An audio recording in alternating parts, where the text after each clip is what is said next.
Hey guys, Derek here from Force RC. Today I wanted to do a little unboxing of the Fat Shark Dominator SE goggles, or special edition goggles. Now these goggles have caught quite a bit of attention since their announcement at the beginning of August this year around Drone Nationals. We just got them here at Force and I pulled one out and I want to do a little unboxing. Let's get to it. Now a lot of excitement about these goggles comes from their price point. Now this is the first time Fat Shark has offered a set of Dominator style goggles for a $350 price point. The Dominator V3s, the most recent V3 model, just under the HD2s, came in about $380, while the HD2s come in at about $500. Now these come in at $350, which is impressive. Now they've modified the optics in it a little bit from what you find in, say, the Attitude style or the Dominator V3 style or even the HD2s. And honestly, from what I've read on the specs, the optics in these are much more similar to the HD2s than what you're going to find in, say, a set of Attitudes. Now the field of view is going to be quite a bit larger than what you're going to find in the Attitudes, and it's going to be the 4:3 aspect ratio that you found in the HD2s, which is different than what you're going to find in the Dominator V3s. Now the V3s are a 16:9. Some people really like that, others didn't, just for the simple fact that it stretches the standard kind of 4:3 capture that the FPV cameras do. It stretches it to a 16:9.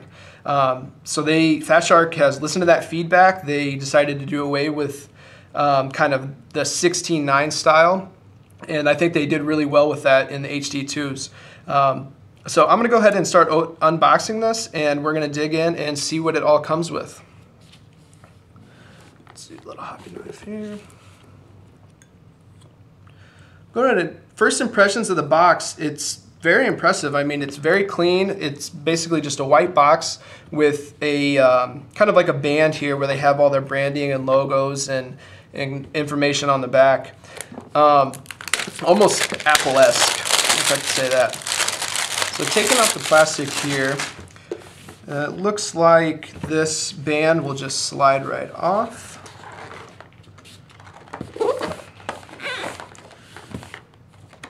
And we'll dig into the box here. Pretty tight. All right, so what you see when you first open the box is your standard deep style Fat Shark hard case. Now, kind of just pushing on it. This one actually feels a little bit more significant than what you're going to find in the V3s or even the HD2s. Digging into the box here, you have the rag, the little microfiber rag that they give you to clean off your lenses if you get a little, dirt or dust in there from being out in the field. This is always a nice thing. I always keep it in the box because there's times you'll pull it out and sometimes you'll get some fingerprint smudges on the lenses, and this always comes in handy. Kind of moving through it here, you got the goggles, and these are very, very nice. I'm really, really liking the matte finish on them. Got not quite a matte finish here on the orange faceplate part, but as far as where the lenses are in the module bays, it's all like a matte finish that really doesn't seem to be showing a whole lot of fingerprints, which is good. Kind of moving through, one thing that separates this goggle from the others that Fat Shark has offered in the Dominator style is it does come with a module. I'll go ahead and pull this module bay off of here. Now sometimes these can be a little finicky, so there, it just comes right out.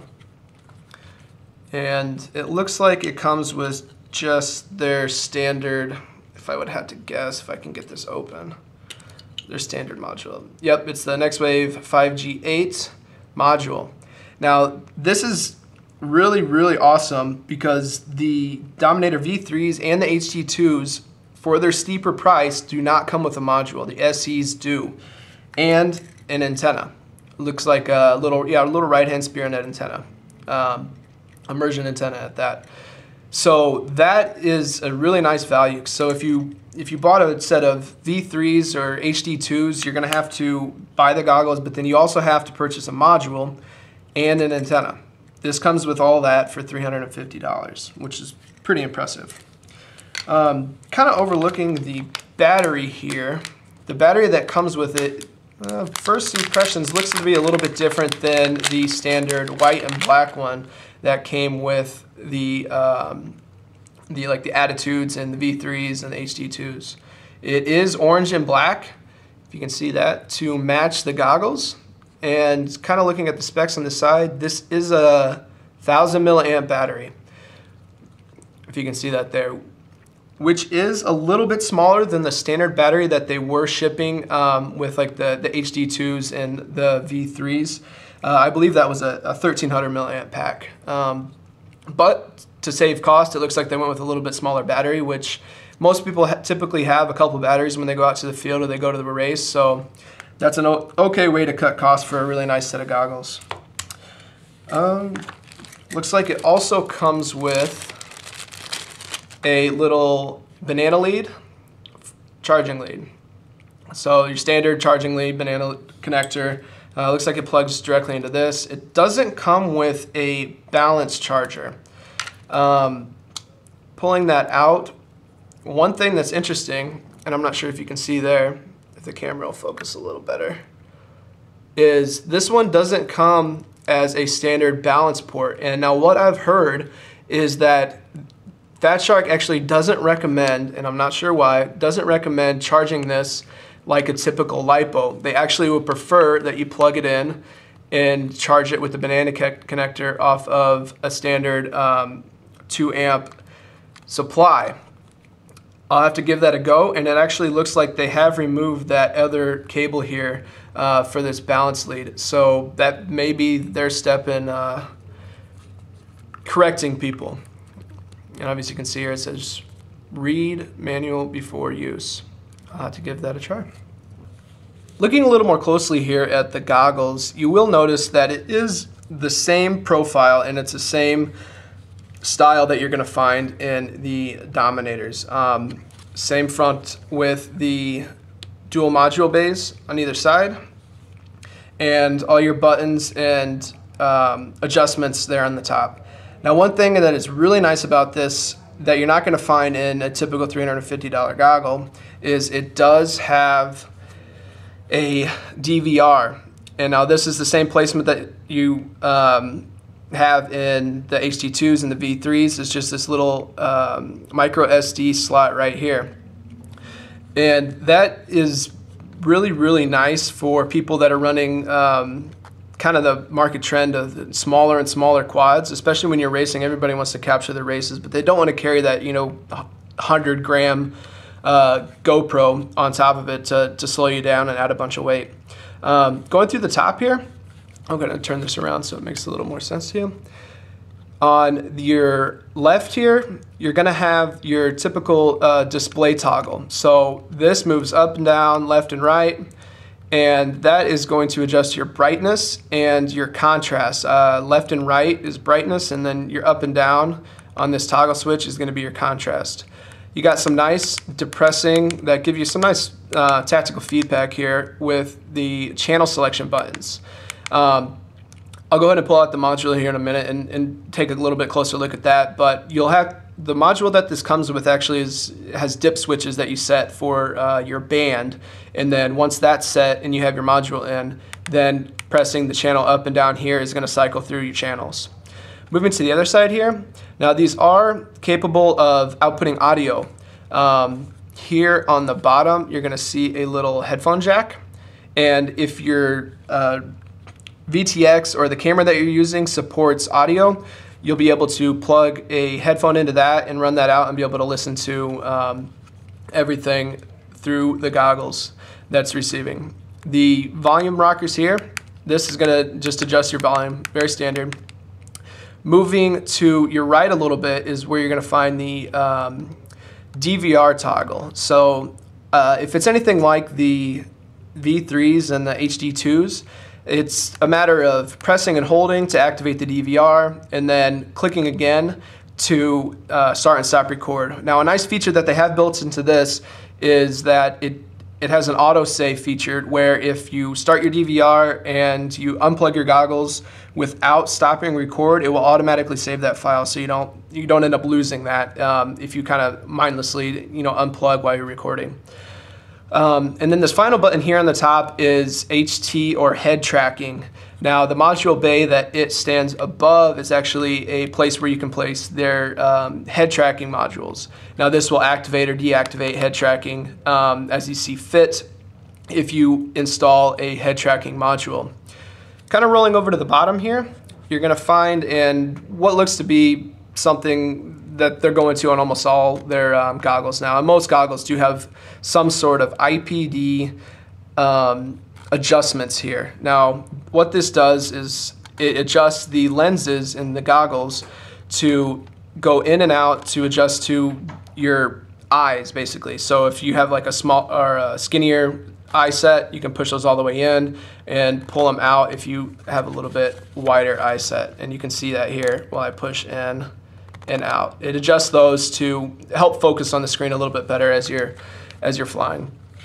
Looks like the other plug you have here, this is actually for head tracking systems. You can plug that into here and use it that way. Now the other little switch you have here on the bottom is, it says RX. I don't know if you can see that. It's pretty blacked out in the mat. It says RX and then it has a 1 and a 0. Now flipping that back and forth is going to activate or deactivate the receiver module that is installed in the goggles. Now this is handy when you plug into the side port here. You can turn the receiver module off. It'll actually switch over and run the video out of, say, a ground station or some sort of other video receiver if you don't feel like running this, or you're running a big ground station with patch antennas to get a little better signal for your environment. The other point here, and this is a place where they cut some cost, I can tell, is there is an HDMI plug here, but this has been, it looks like there's a little rubber stopper in there, and yep, as you can see, there is no HDMI port on this. It's obviously the same mold that they use for the other models, so it does still exist, but it doesn't come with an HDMI input. And that's one place that they've cut costs on this to hit the price point that is obviously very, very attractive for the feature set. If I can get this back in here without dropping the goggles. Now the HDMI is nice, and a lot of people have found that, running HD systems, which those are few and far between, the Connex is the first one that comes to mind as far as running HD systems that are reliable for flying true FPV. This is something that would be necessary if you're running HD out of a receiver like that. Now, for the guy who doesn't have any plans on jumping in and doing HD video or running HD receivers and everything, because of the price point, namely, is really kind of the big barrier to entry on that now. Those systems are rather expensive. If somebody doesn't have any plans on running that, nobody's going to miss the HDMI port there. All right, digging into the bottom of the box here, I almost missed this the first time I opened it, is where you're going to find all your other little accessories that the goggles come with. Looks like the little Velcro adhesive that's going to go here on the goggles, and that's going to mount, and that's going to solid mount and be somewhat of a permanent mount that you're going to be able to put these foam pads on. And this is basically what makes this set of goggles comfortable, because right now it's all just plastic. Now the two pads that it comes with, kind of just feeling them. This one tends to be quite a bit softer. It is a little bit thinner. So if you like the softer kind of material laying on your face versus a more padded set like this, they do give you that option. For me, when I've had these in the past, I've kind of worn one out just from use, and it's nice to be able to kind of take that off of the goggle, take that off of that Velcro adhesive, and throw the other one on. Moving on into that, it looks like you have the manual here. Kind of goes over everything that you need to know: charge your battery, place the antenna on the SMA, etc., etc. And they also give you a nice set of stickers here that you can put on everything that you have, all your gear, your backpacks, your receivers, things like that, which is very nice.